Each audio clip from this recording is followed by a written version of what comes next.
मैं इस वक्त हमारी रिटेल साइट लॉन्च पे मौजूद हूँ पिंडी में। इस रिटेल साइट की ख़ास बात ये है कि इसकी जो पेवमेंट है, नीचे जो पूरा ग्राउंड है वो रिसाइकल्ड प्लास्टिक से बना हुआ है। इसमें तकरीबन कोई 800 केजी प्लास्टिक इस्तेमाल हुआ है। जो 800 केजी प्लास्टिक यूज़ हुआ है उसमें जो बॉटल्स हैं उनकी क्वांटिटी अगर आप उसका अंदाज़ा करना चाहें तो जो आपका पिंडी का जो क्रिकेट स्टेडियम है वो 2 ऐसे भर सकते हैं आप प्लास्टिक बॉटल्स के साथ। तो it's a significant amount of plastic और ये दूसरी ऐसी साइट है।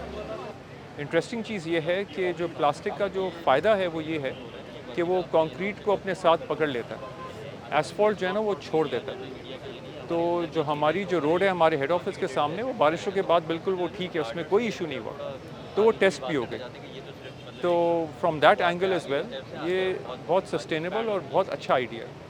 और जो कॉर्पोरेट कम्युनिटी है उसको आई थिंक और भी इसमें फोकस करना चाहिए to make this a wider and a bigger impact item. मैं इनकरेज करूँगा कि आप लोग इस साइट को विज़िट करें और खुद देखें कि क्या अचीवमेंट की है।